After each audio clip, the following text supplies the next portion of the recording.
എല്ലാവർക്കും നമസ്കാരം. കേരളത്തിന്റെ ചരിത്രത്താളുകളിൽ ഇടം പിടിച്ച, എന്നാൽ ഇന്നത്തെ പുതിയ തലമുറയിലെ പലർക്കും അജ്ഞാതമായ കഥകളാണ് ഈ ചാനലിലൂടെ പറയുന്നത്. അതുകൊണ്ട് കഥ കേൾക്കുവാൻ ഇഷ്ടമുള്ള എല്ലാവരും ഈ ചാനൽ സബ്സ്ക്രൈബ് ചെയ്യുകയും വീഡിയോകൾ ലൈക്ക് ചെയ്യുകയും നിങ്ങളുടെ അഭിപ്രായങ്ങൾ കമന്റ് ആയി രേഖപ്പെടുത്തുകയും ചെയ്യണമെന്ന് അപേക്ഷിക്കുന്നു. കഴിഞ്ഞ വീഡിയോയിൽ നമ്മൾ തേവലശ്ശേരി നമ്പി എന്ന മഹാമന്ത്രവാദിയുടെ ചില കഥകൾ കേട്ടു. ഇന്നത്തെ വീഡിയോയിൽ അദ്ദേഹത്തിന്റെ കുറച്ചു കഥകൾ കൂടി നമ്മൾക്ക് കേൾക്കാം.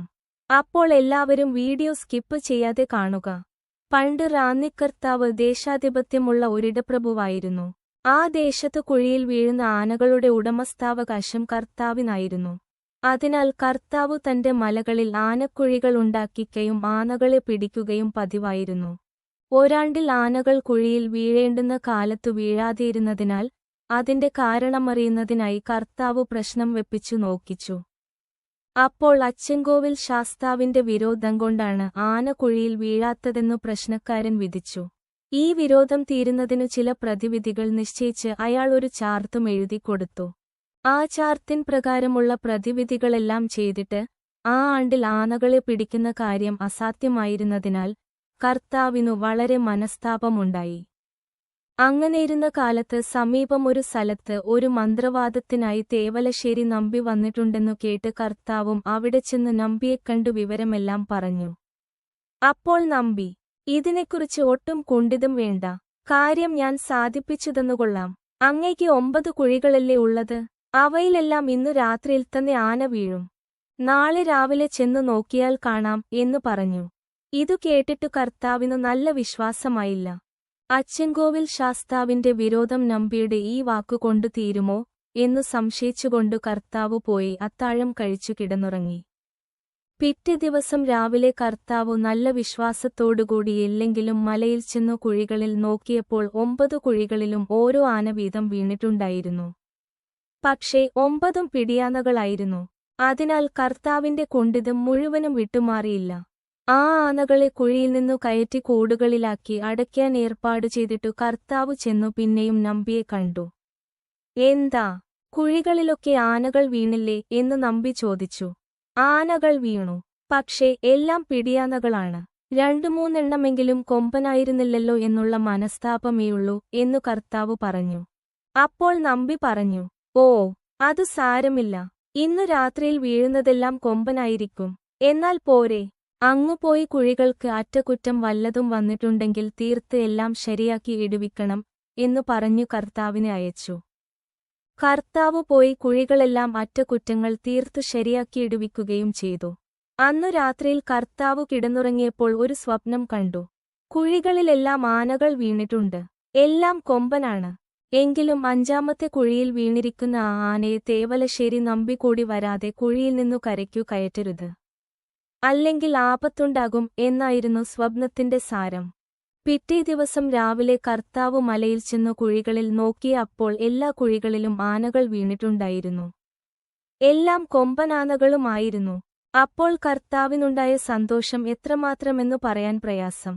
ഉടനെ താപ്പാനകളെയും മറ്റും വരുത്തി 4 കുഴികളിലെ ആനകളെ കയറ്റി കൂടുകളിലാക്കി അടച്ചു.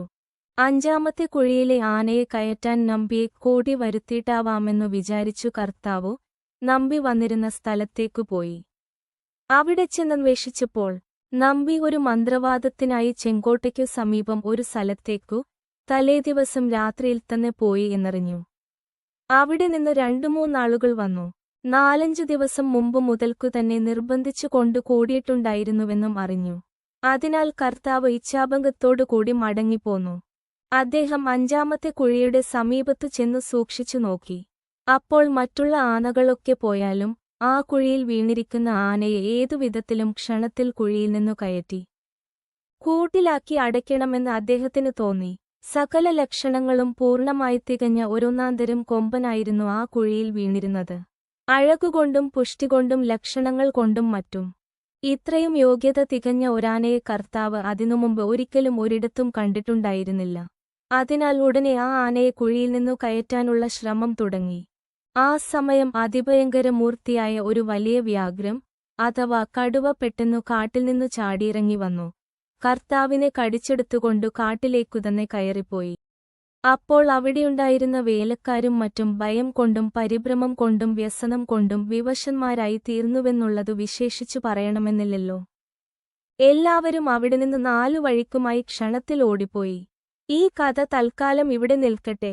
അതിനിടയിൽ ഇനി നമ്പി മന്ത്രവാദത്തിനു പോയ സ്ഥലത്തെ കഥ പറയാം. അവിടെ ഒരു സ്ത്രീക്ക് ഒരു ഗന്ധർവന്റെ ഉപദ്രവമായിരുന്നു. അനേകം മന്ത്രവാദികൾ ആ ഗന്ധർവനെ ഒഴിപ്പിക്കാനായി പഠിച്ച വിദ്യകളെല്ലാം പ്രയോഗിച്ചു നോക്കി. ഒന്നുകൊണ്ടും ഒരു ഫലവുമുണ്ടായില്ല. അക്കാലത്ത് ഉഷകാരാവുത്തർ എന്നു പ്രസിദ്ധനായ ഒരു മാന്ത്രികൻ തൊടുപുഴയുണ്ടായിരുന്നു. മേൽപ്പറഞ്ഞ ഗന്ധർവബാധിതയായ സ്ത്രീയുടെ വീട്ടിനു സമീപം ഉഷകാരാവുത്തരുടെ ചാർച്ചക്കാരനായ ഒരു മുഹമ്മദിയൻ താമസിച്ചിരുന്നു. അവൻ മുഖാന്തരം രാവുത്തരെയും അവിടെ കൊണ്ടുപോയി മന്ത്രവാദം ചെയ്യിച്ചു. രാവുത്തർ പഠിച്ച വിദ്യകളെല്ലാം പ്രയോഗിച്ചു നോക്കിയിട്ടും ഗന്ധർവനെ ഒഴിക്കാൻ കഴിഞ്ഞില്ല.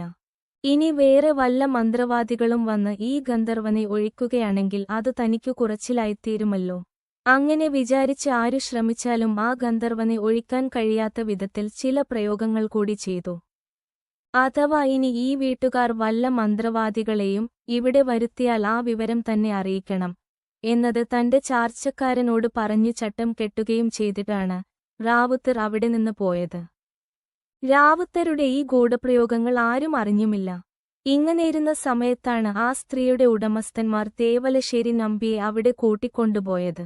നമ്പിയെ കൊണ്ടുവരാൻ ആൾ പോകുന്നു എന്നുകേട്ട ക്ഷണത്തിൽ രാവുത്തരുടെ ചാർച്ചക്കാരനായ മുഹമ്മദിയൻ വിവരം രാവുത്തരെ അറിയിച്ചു. നമ്പി അവിടെ എത്തുന്നതിനു മുമ്പുതന്നെ രാവുത്തർ ആ ചാർച്ചക്കാരന്റെ വീട്ടിലെത്തി താമസം തുടങ്ങുകയും ചെയ്തു. ഈ വിവരമൊന്നും അറിയാതെ നമ്പി അവിടെ ചെന്നു ചേർന്നു. നമ്പി സൗന്ദര്യവും ദേഹപുഷ്ടിയും വസ്ത്രാഭരണാത്യലങ്കാര പ്രൗഢിയും മെരട്ടും തട്ടിപ്പും ജാടയുമൊന്നുമില്ലാത്ത ആളായിരുന്നു. അതുകൊണ്ട് അദ്ദേഹത്തെ കണ്ടിട്ട് ആ ദിക്കുകാർക്ക് അത്ര ബഹുമാനമുണ്ടായില്ല. ഉഷകാരാവുത്തർ മുതലായ യോഗ്യന്മാർ വിചാരിച്ചിട്ട് ഒഴിക്കാൻ കഴിയാത്ത ഗന്ധർവന് ഈ ശോങ്കിയാണോ ഇനി ഒഴിക്കാൻ പോകുന്നത്? ഇയാളെ ഇവിടെ വലിച്ചുകൊണ്ടുവന്നതുതന്നെ കേവലം അനാവശ്യവും വിഡ്ഢിത്തവുമായിപ്പോയി എന്നും മറ്റും ചിലർ കുറേശ്ശെ പറയുകയും ചെയ്തു. അതൊക്കെ കുറേശ്ശെ നമ്പിയും കേട്ടു. എങ്കിലും അദ്ദേഹം അതൊന്നും കേട്ടതായി നടിച്ചില്ല. അന്യന്മാർ ഇങ്ങനെയൊക്കെ പറയുകയും വിചാരിക്കുകയും ചെയ്തുവെങ്കിലും ആ സ്ത്രീയുടെ ഭർത്താവോ മുതലായവർ നമ്പിയെ സാദരം സ്വീകരിക്കുകയും അദ്ദേഹത്തിനു ഭക്ഷണത്തിനും മറ്റും വെടിപ്പായി ഏർപ്പാടു ചെയ്തുകൊടുക്കുകയും ചെയ്തു. ഈ ഗന്ധർവന്റെ ഉപദ്രവം നിമിത്തമുണ്ടായിട്ടുള്ള കഷ്ടനഷ്ടങ്ങളെക്കുറിച്ചും ഈ ബാധ ഒഴിക്കുന്നതിനായി ഓരോ മന്ത്രവാദികളെ വരുത്തി മന്ത്രവാദങ്ങൾ ചെയ്യിച്ച വിവരവും വിസ്തരിച്ചു പറഞ്ഞു. ഏതുവിധവും ഈ ഉപദ്രവം ഒഴിച്ചു കൊടുക്കണമെന്ന് അപേക്ഷിക്കുകയും ചെയ്തു. അപ്പോൾ നമ്പി പറഞ്ഞു, പല യോഗ്യന്മാർ പരീക്ഷിച്ചിട്ട് സാധിക്കാത്ത കാര്യം സാധിക്കാമെന്നു ഞാൻ ഉറപ്പു പറയുന്നില്ല. എന്നാൽ കഴിയുന്നത് ഞാനും ചെയ്തു നോക്കാമെന്ന് മാത്രമേ പറയാൻ നിവൃത്തിയുള്ളൂ. എങ്കിലും ഭഗവതിയുടെ കാരുണ്യം കൊണ്ട് സാധിക്കാതെ വരികയില്ല എന്നാണ് എന്റെ വിശ്വാസം. ഞാൻ ഒരു മന്ത്രവാദത്തിനു ചെന്നിട്ടു ബാധ ഒഴിയാതെ ഇതുവരെ ഉണ്ടായിട്ടില്ല. അതിനാൽ ഇതും ഒഴിയുമെന്നുതന്നെ വിചാരിക്കാം എന്നു പറഞ്ഞു. അതിനുശേഷം വേണ്ടുന്ന ഉപകരണങ്ങൾക്കും മറ്റും ഒരു ചാർത്തെഴുതി കൊടുത്തു. നമ്പിയുടെ മന്ത്രവാദത്തിന് അധികമായിട്ട് ഉപകരണങ്ങളൊന്നും പതിവില്ല. നമ്പി ആദ്യം തന്നെ പത്മമിട്ടു വിളക്കുവച്ചു ഭഗവതിക്ക് ഒരു പൂജ കഴിക്കും. പിന്നെ ഉമിച്ചാരം കൊണ്ട് ഒരു ചക്രം വരച്ചുവച്ച് അതിൽ പിണിയാളെ ഇരുത്തും. പിണിയാളുടെ അടുക്കൽ ഒരു ചൂരൽവടിയും ജപിച്ചു വയ്ക്കും. ഇത്രയും ചെയ്തിട്ട് നമ്പി കിടന്നുറങ്ങും. കുറച്ചു കഴിയുമ്പോൾ പിണിയാൾ തുള്ളി ചൂരൽവടിയെടുത്തു തന്നെത്താൻ അടിച്ചു തുടങ്ങും. അങ്ങനെ കുറച്ചുനേരം കഴിയുമ്പോൾ തുള്ളുന്നയാൾ അയ്യോ ഞാൻ പൊയ്കൊള്ളാമേ എന്നു വിളിച്ചു പറഞ്ഞു തുടങ്ങും. അപ്പോൾ നമ്പി എണീറ്റു പിണിയാളെ കൊണ്ട് പൊന്നും വിളക്കും പിടിപ്പിച്ചു സത്യം ചെയ്യിക്കും ബാധ ഒഴിഞ്ഞു പോകുകയും ചെയ്യും. ഇത്രയുമല്ലാതെ നമ്പിയുടെ മന്ത്രവാദത്തിനു വലിയ വട്ടങ്ങളൊന്നും പതിവില്ല. എന്നാൽ ഇവിടെ അങ്ങനെയായാൽ പോരെന്ന് അദ്ദേഹം നിശ്ചയിച്ചു. തന്നെ കണ്ടിട്ടു തന്നെ പുച്ഛം തോന്നിയവർക്കു നിസ്സാരമായ ചാർത്തുകൂടി കണ്ടാൽ ആക്ഷേപമധികമാകും എന്നു വിചാരിച്ച് നമ്പി കെങ്കേമമായിട്ടാണ് ചാർത്തെഴുതിക്കൊടുത്തത്. എങ്കിലും ഉച്ചയായപ്പോഴേക്കും സകലവും ആ വീട്ടുകാർ തയ്യാറാക്കി കൊടുത്തു. മുറ്റത്തു കുത്തി മറച്ചുകെട്ടി വിധാനിച്ച് അലങ്കരിച്ച പന്തലിൽ നമ്പി പഞ്ചവർണ്ണപ്പൊടികൾ കൊണ്ടു ഗന്ധർവൻ ഒരു കളം അഥവാ രൂപമെഴുതി. ജീവനുണ്ടെന്നു തോന്നതക്കവണ്ണം രസികനായ കളം കണ്ടപ്പോൾ നമ്പി നിസ്സാരനല്ലെന്നു ജനങ്ങൾക്കു തോന്നിത്തുടങ്ങി. കളം എഴുതിത്തീർത്തതിന്റെ ശേഷം അദ്ദേഹം പൂജയ്ക്കുള്ള പത്മമിടുകയും ചെയ്തു.